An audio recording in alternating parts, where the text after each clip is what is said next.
Bueno chicos, ya hay varias personas. Vamos a empezar la clase.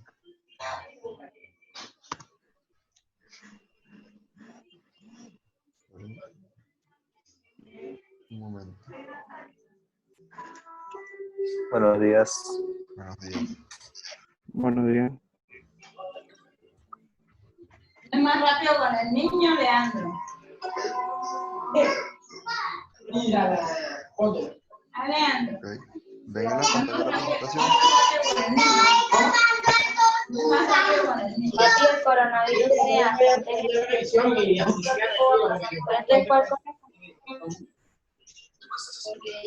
Yo como estaba el niño ahí en el trapo. Ok, les desactivé los micrófonos. Lo activan si tienen dudas para preguntarme, ¿oyeron? Porque, o sea, hay muchos sonidos en como en el ambiente, entonces no lo va a dejar escuchar bien. Así que tengo que tomar una foto para la coordinación. Chévere. Ok. Vamos a hablarles ahorita de anatomía radiológica. Este tema es relativamente sencillo. ¿Me escuchan? Bueno, Bajito. es relativamente sencillo. Porque es la anatomía expuesta en una radiografía. Lo que ustedes vieron en anatomía de cabeza y cuello y anatomía humana. Para interpretar una radiografía es fundamental conocer la anatomía tridimensional, las técnicas radiológicas y la dirección del rayo central. ¿Por qué va a influir todo eso? La anatomía tridimensional, porque tenemos que saber cómo se observa la estructura anatómica en los tres planos del cuerpo humano. Las técnicas radiológicas, porque según la técnica radiológica que vamos a utilizar, vamos a saber qué estructuras anatómicas se van a ver. Y la dirección del rayo central, porque así sabemos todas las estructuras anatómicas que se superponen en las radiografías, porque cuando hablamos de radiografía estamos hablando de un método de diagnóstico 2D. Entonces, como es 2D, tenemos que saber que van a haber estructuras superpuestas una sobre otra.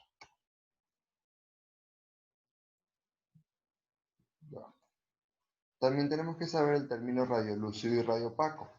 Radiolúcido son todas aquellas estructuras que carecen de densidad, como ven aquí la pulpa dental. Es todo lo que es oscuro, que permite el paso del rayo de luz. Son las estructuras de tejido blando mayormente. Agua, aire, todo eso. Por lo menos ven, la pulpa dental aquí es radiolúcida, se ve como de forma oscura. Y radiopaco son todas aquellas zonas densas que absorben o resisten el paso de los rayos X. Y se ven de forma clara, como ven aquí, miren. Blanca. Se ven como, es como lo contrario. Radio opaco, ustedes pensarán que es opaco, que es esto, no, se ve blanco. Y radio lúcido es que se ve opaco. Tienen que tener muy en cuenta esto porque esto siempre es lo que van a utilizar para interpretar radiografías.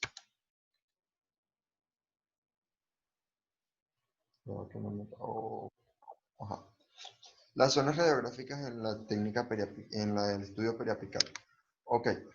Para cuestiones de esta clase, vamos a hacerlo nada más en radiografías periapicales. Estas se dividen en zona anterosuperior, zona canina, zona 4, 5, 6, que también es llamada zona premolar. Que no me gusta llamarla zona premolar, ¿por qué? Porque se ven los dos premolares y se ve el primer molar en esa zona radiografial. Entonces es como ilógico llamarla zona premolar porque nada más no se ven los premolares. Y la zona 7 y 8, que es donde se ve el segundo molar y el tercer molar. Hay superiores e inferiores. Ustedes saben eso porque lo vieron en técnica radiográfica.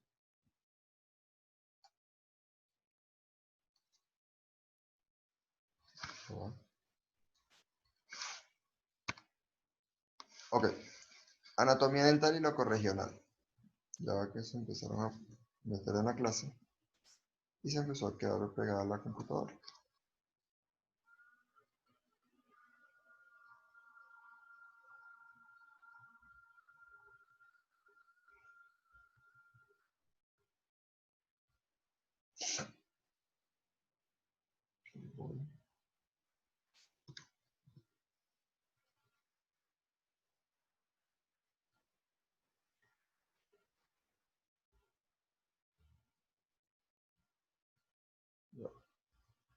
Ok.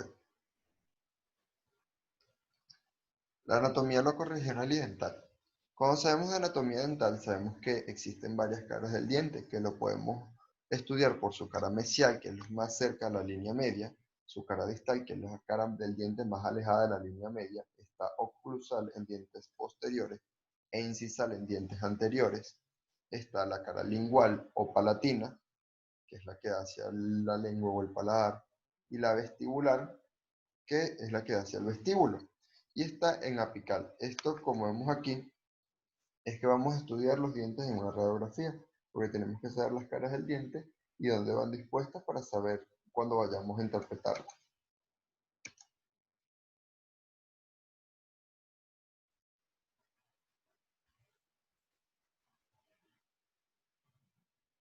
Ok, el diente se divide en corona y raíz, que mayormente se divide en corona clínica y corona anatómica, pero eso no, el tema no lo vamos a tomar aquí. Corona y raíz. En la corona están el esmalte, la dentina y la pulpa cameral. En la raíz está el cemento, el ligamento periodontal, el ápice dental, que es aquí, y el hueso alveolar. Estos son términos que ustedes deberían saber. Cuando vamos a una radiografía, el esmalte es la estructura más radiopaca del organismo. Tiene un 90% de estructura calcificada y se ve en forma de capuchón. Como vemos aquí, todo esto que está aquí arriba es el esmalte dental, que se ve más radiopaco que la dentina, que es una imagen lisa y homogénea menos radiopaca que el esmalte, que es todo esto que vemos acá, que tiene un 75% de mineralización.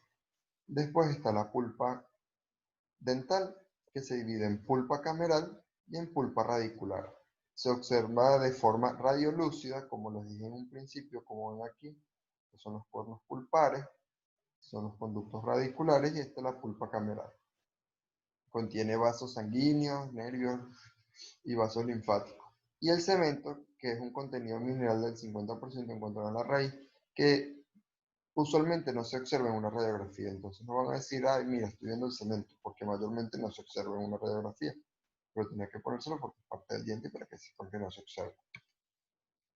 Aquí podemos ver en otra imagen de este artículo que usé para usar la clase, donde vemos el esmalte en este diente, vemos la pulpa dental aquí, que también se puede observar de forma radiolúcida, aquí de forma radiopaca, por lo menos eso que ven más radiopaco aquí es material restaurador, puede ser resina o amalgama. Y aquí vemos la dentina, cual esta clase está muy especificada, nada más como para hacer. Ok, el hueso se divide en dos tipos de hueso, hueso trabecular o esponjoso o hueso cortical o compacto, que mayormente el hueso cortical o compacto es el que está por el exterior, que es más denso que el hueso esponjoso.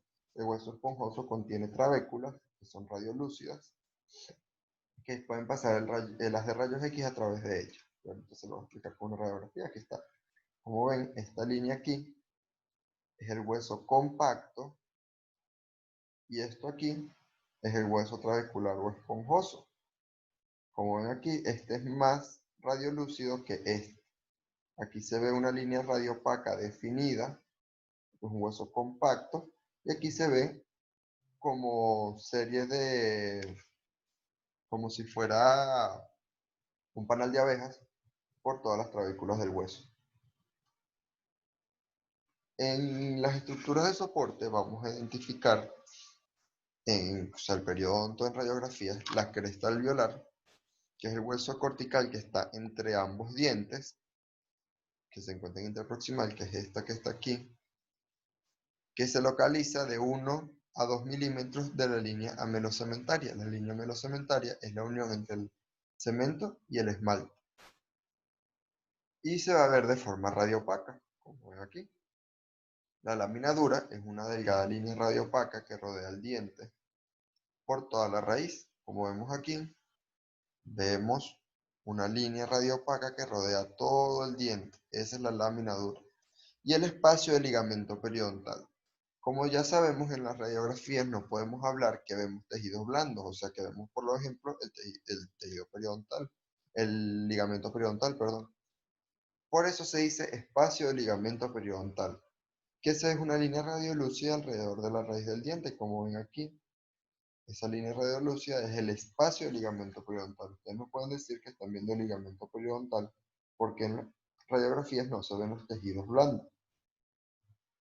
Si vemos otras imágenes, por lo menos aquí vemos el espacio del ligamento periodontal. Aquí vemos una lámina dura o exodoncia. Miren cómo se ve la línea radioopaca. Estaba hablando. Y aquí también se ve la lámina dura. Ok, este es el artículo que utilicé para realizar la clase. Está en Classroom. Si quieren saber un poco más del tema y leer un poco más, yo se lo subí a Classroom. Esta es la anatomía del maxilar en general. Por lo menos aquí podemos ver el piso de las fosas nasales. Nos interesa saber la anatomía en 3D, como ya sabemos, para saber cómo se va a ver en una radiografía. Este es el piso de las fosas nasales, la pared lateral de las fosas nasales. Está el seno maxilar. Este es el piso del seno maxilar. Aquí están las órbitas, las conchas nasales. Y aquí podemos verlo por su parte de afuera. Esta es la eminencia canina. Aquí podemos ver la pared lateral de las fosas nasales, el septum nasal. Aquí vemos el piso de las fosas nasales, lo primordial que necesitamos ver. Aquí vemos los límites del maxilar, aunque el maxilar es un hueso par que se encuentra acá al lado de la línea media, que por encima está el hueso frontal, por un lado está el hueso cigomático, por debajo la mandíbula, y por otro lado el maxilar del otro lado. Entonces, aquí vamos a hablar de la zona anterosuperior. Como ya les dije, vamos a dividir esta clase en zonas para poder estudiarla bien.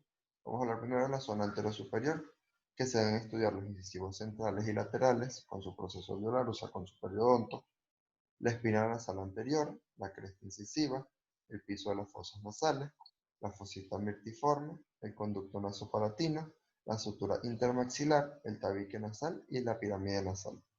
Todo eso lo debemos observar en una radiografía anterosuperior.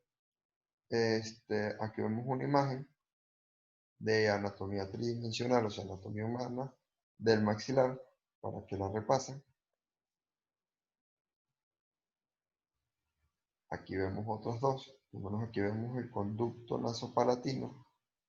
Aquí vemos el rayo medio, que es una línea que se ve en radiografía radiolúcida. Aquí cuando vemos en radiografía, vemos esto que está aquí, son las fosas nasales, en una radiografía anterosuperior. Esto que vemos aquí es el piso de las fosas nasales. Aquí.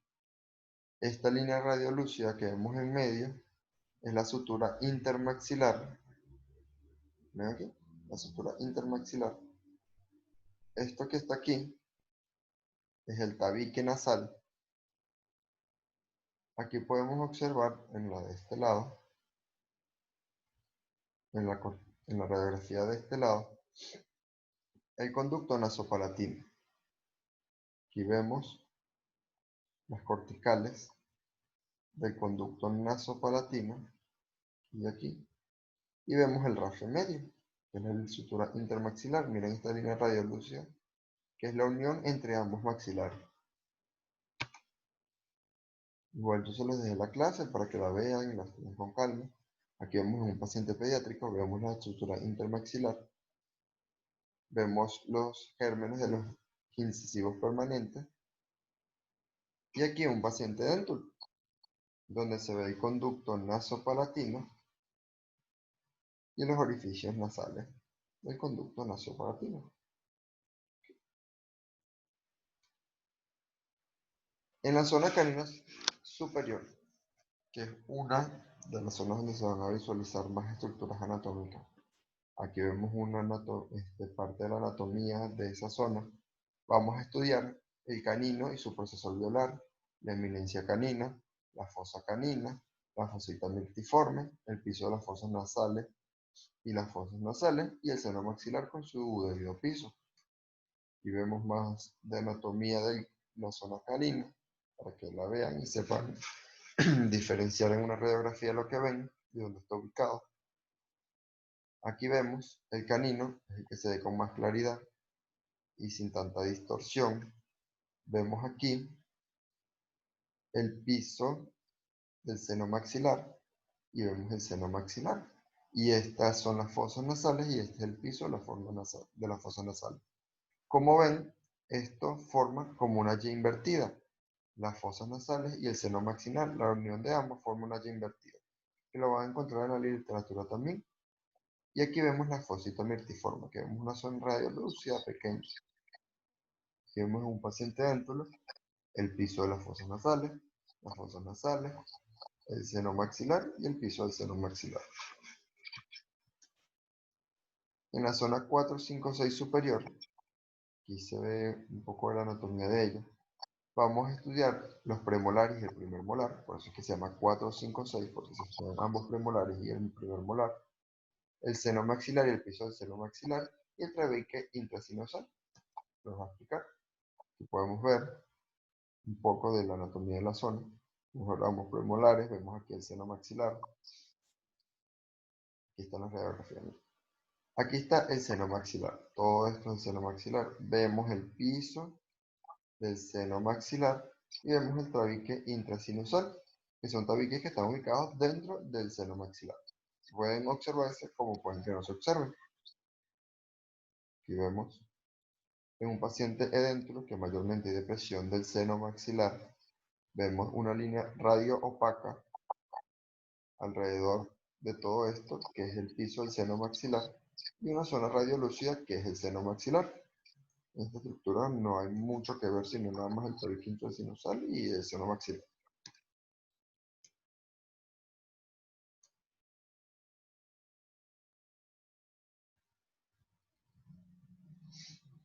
En la zona 7 y 8 superior, mayormente se ve casi lo mismo, pero hay diferencias, porque se ven estructuras de otros huesos. Por el haz de rayos X en la técnica de la bisectriz. Bueno, vamos a leer un momento esto. Segundo y tercer molar con sus respectivos procesos alveolares, seno maxilar y piso del seno maxilar. Eventualmente se observa la apófisis coronoide de la mandíbula y en radiografías tomadas con técnica de la bisectriz se observa el hueso cigomático. Eso es lo que les iba a explicar. Cuando ustedes toman con técnica de la bisectriz, acuérdense que el haz de rayo va perpendicular a la película, lo que va a atravesar el hueso cigomático cuando se está tomando la radiografía y se ve superpuesto, como ven aquí, en las técnicas, en las radiografías con técnica de la bisectriz. Como ven aquí, todo esto es el hueso cigomático. Y depende de la apertura bucal del paciente, se va a observar la apófisis coronoide, que es esta de aquí, de la mandíbula. Recuerden que la apófisis coronoide es la que está al frente al cóndilo, después de la cortadura mular. Esta es la apófisis coronoide de la mandíbula. Como aquí también se puede observar. También observamos la tuberosidad maxilar, el gancho interno de la apófisis pterigoides, observamos el molar, observamos el seno maxilar, que es esta imagen radiolúcida que está aquí, el piso del seno maxilar, que es toda esta imagen radiopaca. Esta mayormente es una clase visual, para que se lo puedan aprender tienen que ver, ver varias veces la clase, pues entonces para saber identificar las estructuras anatómicas. ¿Por qué es tan importante esta clase? Porque sabiendo diferenciar las estructuras anatómicas que se observan en una radiografía, podemos diferenciar las estructuras patológicas que se observan, porque vamos a saber lo que no se ve normal. Los elementos radiopacos del maxilar tenemos el esmalte, la dentina y el cemento, solo en caso de hipercementosis, como ya les dije que no se observa el cemento eventualmente. La hipercementosis es la formación excesiva de cemento, eso lo vamos a ver más adelante, cuando veamos patología. La cortical alveolar o lámina dura, trabécula del hueso esponjoso, las corticales del conducto nasopalatino, la espina nasal anterior, la cortical del piso de las fosas nasales, la cortical del piso del seno maxilar, los tabiques intrasinusales, la apófisis piramidal del maxilar, el tercio inferior de la apófisis pterigoide, gancho del ala interna de la apófisis pterigoide, borde interno del hueso cigomático, y apófisis cigomática es la apófisis coronoide de la mandíbula. Mayormente les leo esto porque es como un recuento de todas las estructuras radioopacas que vimos anteriormente que les expliqué que se veían en las radiografías. Esta clase no tiene como mucho que explicar, porque es más que todo visual. Con esto no es que se le van a quedar todas las estructuras anatómicas que les expliqué, se las van a grabar, pues. Lo más importante es que sepan qué es radiolúcido y qué es radiopaco, porque a partir de ahí ustedes van a saber qué estructuras están observando. En las estructuras radiolúcidas encontramos todas estas, como la cavidad pulpar de los órganos dentarios, el espacio que ocupa el ligamento periodontal, espacio trabecular del hueso esponjoso, conducto nasopalatino y la cavidad del seno maxilar. Y aquí faltaron las fosas nasales que también se observan radiolúcidas. Como sabemos, el piso se observa radiopaco y las fosas nasales radiolúcidas.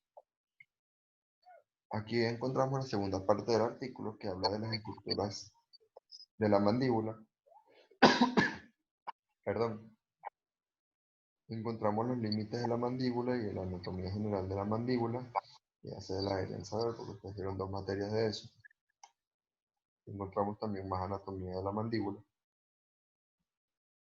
Cuando vamos a una radiografía, en una radiografía del sector anteroinferior, vamos a observar los incisivos centrales y laterales, las eminencias y protuberancias mentonianas, la sínfisis mentoniana, el borde inferior o basal, que es el borde más inferior de la mandíbula, la espina mentoniana, que también llamada apófisis geni, el foramen lingual y el conducto incisivo y eventualmente los trayectos vasculares.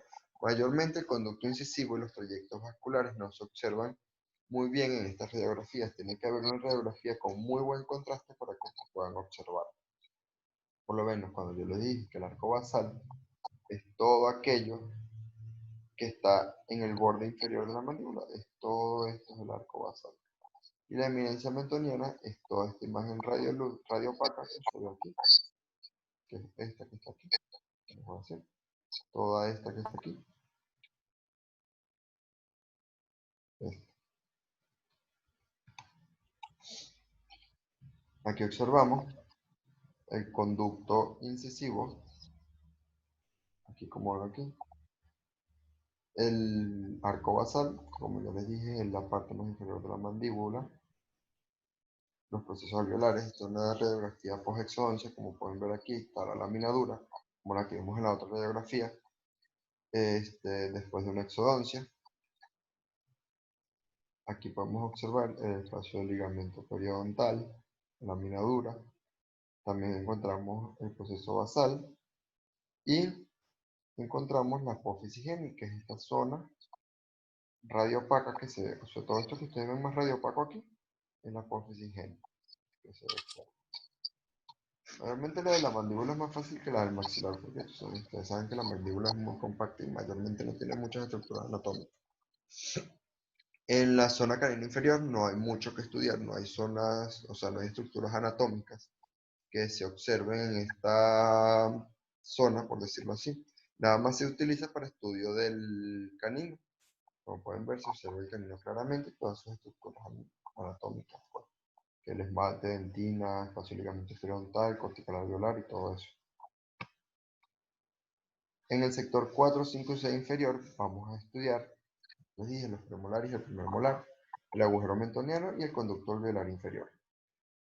Vamos aquí, agujero mentoniano, conducto dental inferior. Aquí vemos el conducto incisivo, que a partir de aquí empieza el conducto incisivo. Ven aquí, una imagen radiolúcida, aquí también, con bordes radiopacos, que es lo cortical del conducto. Ahorita vamos a ver una imagen, como les mostré de los cadáveres, de cómo se ve el conducto, la cortical y todo eso. Aquí observamos el agujero mentoniano y el conducto alveolar inferior.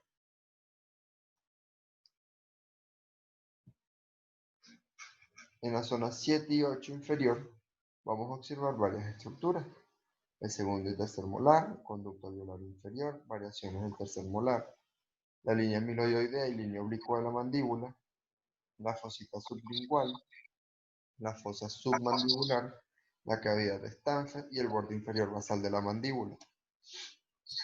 Aquí podemos observar las estructuras anatómicas de la mandíbula, entre ellos el foramen, el agujero mentoniano, la línea oblicua externa, esta es la interna. Aquí podemos observar el conducto dentario inferior, todo su trayecto en relación con las raíces de los dientes. Por lo menos aquí vemos, esta es una parte, una imagen externa. Podemos ver aquí la pared del conducto, que se vería una radiografía radiopaco, y todo esto es el conducto dentario inferior. Como pueden ver, esta es la pared externa del conducto dentario inferior. Cuando vamos a una radiografía, vamos a observar el conducto dentario inferior, como ven aquí, que se ve muy bien, y las corticales del conducto dentario inferior, que son radiopaco, y el conducto dentario inferior se ve radiolúcido, una línea radiolúcida que pasa a través de todos los dientes, que el conducto dentario inferior es el encargado de llevar el nervio dentario inferior, que ya lo vieron también en anatomía. Aquí se observa, por lo menos vemos que este molar está en relación con el conducto dentario inferior, porque aquí vemos la cortical del conducto dentario inferior, entonces va en este sentido, y vemos que este molar está incluido en el conducto dentario inferior, que va a traer complicaciones si se le llega a hacer exodoncia de esto. Por lo menos aquí vemos esta imagen radiolúcida, mayormente puede ser una caries. Si el odontólogo lo decide, puede ser que este molar se vaya para exodoncia si no encuentra otro tratamiento. Entonces vemos que está en relación también con el conducto dentario inferior, lo que puede traer parestesia del paciente, que es cuando el paciente deja de sentir por un tiempo o de por vida. Por lo que se hace exodoncia para saber si el conducto dentario inferior está en relación con ese molar, deberíamos indicarle una tomografía computarizada con BIM para saber dónde está ubicado el conducto dentario inferior y poder realizar la exodoncia con normal tranquilidad, pues si no está en relación con él. Pero aquí, como aquí vemos una estructura 3D, no sabemos si está por delante, por detrás o está en relación con el conducto cuando vamos a realizar la exodoncia. Aquí encontramos la línea oblicua externa, la línea oblicua interna. Encontramos el conducto dentario inferior, las corticales del conducto dentario, y vemos que este tercer molar está también en relación con el conducto dentario inferior. Y creo que eso es todo. No, bueno, faltan los elementos radiopacos de la mandíbula, que es el esmalte dentina y pulpa, cortical alveolar, trabéculas óseas. Es lo mismo que el nombre, es como para que sepan un recuento de todos los elementos radiopacos que van a observar en la mandíbula y los elementos radiolúcidos. Como ya sabemos, los estudios periapicales completos se observan por cuadrantes. Cuando vayamos a hacer un examen radiográfico, cuando veamos enfermedad periodontal, se los voy a explicar mucho mejor, y se empieza desde derecha, o sea, desde la zona derecha del paciente a la zona izquierda inferior. De la zona derecha superior a la zona izquierda inferior. Eso se lo voy a explicar más adelante cuando hagamos enfermedad periodontal. Y ya creo que eso es todo. Bueno, si tienen dudas, activen el micrófono.